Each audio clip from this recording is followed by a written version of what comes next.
कई बार बहुत कमजोर ख्याल जो होते हैं वो सबसे गहरे, सबसे काम के, सबसे सही होते हैं, अच्छे होते हैं। भैया क्या सब कुछ अपने आप हो रहा है? जो निर्धारित है, जो होना है वही हो रहा है? या हमारे पास फ्री विल है, हम अपने दम पर भी कर्म कर सकते हैं? दोस्तों, मैं ये मानता हूं कि जो परिस्थिति है वो निर्धारित है। ये बड़ी बड़ी परिस्थितियां आपके जीवन में आएंगी, चाहे आपके पिछले कर्मों की वजह से हो, चाहे ईश्वर का फैसला हो, चाहे जो भी हो। मैं मानता हूं पिछले कर्मों की वजह से पहले ही निर्धारित हो जाता है, ये परिस्थितियां आपको जीवन में देखनी पड़ेंगी। और उनको आप कैसे झेलते हो, कैसे कर्म करते हो, वो कहीं ना कहीं आपके हाथ में, आप पे प्रभाव पड़ रहा है। आपके जो जीन्स है, सोच है, अपब्रिंगिंग है, वो सब कर्मों से हो रहा है, तो आप पे मैक्सिमम कंट्रोल डाला जा रहा है। आपका बस बहुत कम है, पर है, तभी नए कर्म बनते हैं।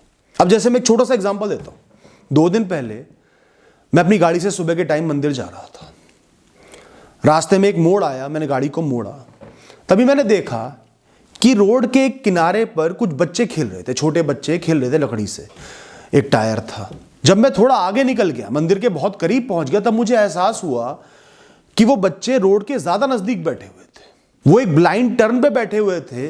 अगर कोई गाड़ी बहुत ऊंची आ गई या स्पीड में आ गई तो उनका एक्सीडेंट भी हो सकता है। हो सकता है उस गाड़ी को बच्चे नजर ना आए, उनको चोट पहुंच जाए, बहुत चोट पहुंच जाए। पर रोड पे अक्सर ऐसा होता है, लोग गलत तरीके से चल रहे होते हैं, खड़े होते हैं। मैं मंदिर के बहुत नजदीक पहुंच चुका था, उतरने का समय आ गया था, मैं पहले ही लेट चल रहा था, सामने भगवान के दर्शन थे।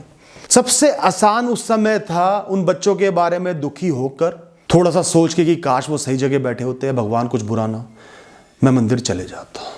लेकिन मैंने गाड़ी को मोड़ा, वापस मोड़ा, पतली रोड थी, वापस मोड़ा, लेट होने के बाद भी वापस गया। उन बच्चों के पास गाड़ी रोकी, उन्हें समझाया कि वो गलत जगह बैठे हैं, नुकसान हो सकता है।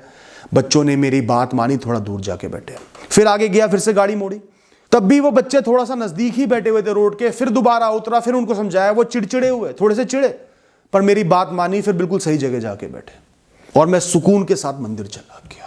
थोड़ा लेट हुआ तो क्या हुआ, हो सकता है कोई अनहोनी टल गई हो। मैं नहीं जानता कि भगवान ने उन बच्चों की किस्मत में क्या लिखा है, या क्या होना था आज के दिन, अच्छा होना था, बुरा होना था, कुछ भी नहीं होना था।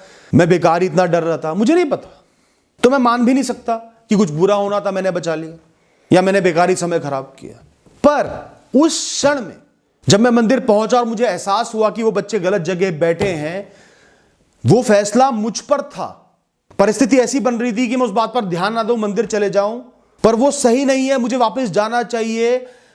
कहीं ना कहीं ये बात मेरे मन में चल रही थी, तो उस बात को समझकर वो काम करने का फैसला मेरा था, मेरी फ्री विल थी, और मैंने उस पर एक्ट करा। परिस्थितियों के विपरीत जाके वो काम किए और मुझे पूरे दिन सुकून रहा उस बात का। तो दोस्तों, मैं आपको समझाता हूं, मेरी बात को ध्यान से सुनना, कि आपके पास कैसे फ्री विल मौजूद है, कर्म करने की शक्ति मौजूद है, जबकि परिस्थितियां, आसपास का एनवायरनमेंट, आपका स्वभाव, आपके जीन्स, बहुत कुछ आप पे निरंतर प्रभाव डाल रहा है कि आप उनके हिसाब से चलो, तो भी आपके पास फ्री विल है। जब आपको एक सीधी राह पर गाइड किया जा रहा है, सीधी राह दिख रही है, चलते जाना है, वही आसान है, रुकोगे नहीं, परेशान नहीं होगे। पर आप फैसला लेते हो कि नहीं, ये राह मेरे लिए नहीं बनी है, मुझे ये नहीं चाहिए, मैं साइड में मुड़ जाऊंगा, दुख झेल लूंगा, और कठिन फैसले लेते हो, तो आपकी फ्री विल काम करती है। विपरीत परिस्थितियों में भी कठिन फैसला अपने सपनों के लिए, विजन के लिए ले रहे हो, तो वो आपकी फ्री विल है। दोस्तों, कई बार बहुत कमजोर ख्याल जो होते हैं वो सबसे गहरे, सबसे काम के, सबसे सही होते हैं, अच्छे होते हैं, पर आपके दिमाग में बहुत मजबूती से कमजोर ख्याल चल रहे होते हैं। जैसे उस दिन मंदिर जाते हुए मेरे साथ हुआ। मन में चल रहा था कि लेट हो रहा हूं, मंदिर चले जा, सामने मंदिर है, गाड़ी से उतर। वो ख्याल मजबूती से चल रहा था, पर एक ख्याल, एक कमजोर सा ख्याल चल रहा था कि क्या वो बच्चे सेफ हैं, क्या मेरा फर्ज नहीं बनता कि पहले वहां जाऊं। तो अपने कंफर्ट को त्याग के, सहूलियत को त्याग के, अच्छाई को त्याग के, आपने उन कमजोर ख्यालों पर, जो सही हैं, जो गहरे हैं, जो अच्छे हैं, उन पर काम किया, उन पर चले, तो वो आपकी फ्री विल है, आपकी इच्छा शक्ति है, वो आपके मुक्त कर्म है। सिगरेट मुंह पे लगी हुई है, लाइटर से जला ली, पर कष्ट नहीं लिया, उसको मोड़ा, फेंका, जेब से डब्बा निकाला, नया डब्बा, महंगा डब्बा, उसको तोड़ा, फेंका। जिसने ये काम किया उसके अंदर फ्री विल है। जली हुई सिगरेट, वो तलब, वो पैसा जो खर्चा हुआ है, उस सबको त्याग कर उसने अपने जीवन के लिए एक कड़ा फैसला लिया तो वो मुक्त कर्म ही तो है ना। उसने अपनी इंद्रियों की इच्छा को मारकर अपने जीवन के लिए फैसला लिया, तलब को मारकर, अर्जेंसी को मारकर, तुरंत मिलने वाली खुशी को मारकर, त्याग कर एक बहुत बड़ा फैसला लिया, तुरंत में ही लिया। दोस्तों, फ्री विल जो मुक्त कर्म होते हैं ना, उसमें सबसे पहले आपको जल्दबाजी को, अर्जेंसी को त्यागना होता है, अभी को त्यागना होता है। बहुत गुस्से में हो, बर्दाश्त नहीं हो रहा है कि इंसान पे हाथ उठाने का मन कर रहा है, कुछ गलत करने का मन कर रहा है, उसी समय खुद को रोक लिया, नहीं नहीं करना, बस चुप होकर निकल गए। ये है आपकी फ्री विल। जो बिल्डअप बन रहा है, आपके चारों तरफ परिस्थिति बन रही है, विपरीत बन रही है, आपको मजबूर कर रही है, उनके खिलाफ जाना है फ्री विल।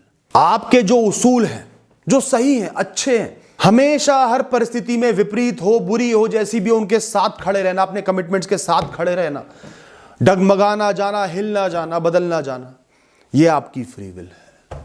चाहे खाने को रोटी नहीं हो पर चोरी नहीं करोगे, नहीं करूंगा मैं चोरी, भूखे मर जाऊंगा, यह फ्री विल है, मुक्त कर्म है आपके। तो ऐसा नहीं है कि सब कुछ निर्धारित है, आप भी हो, मौजूद हो, तभी ये कहानी चल रही है, तभी ये खेल चल रहा है कर्मों का, जीवनों का।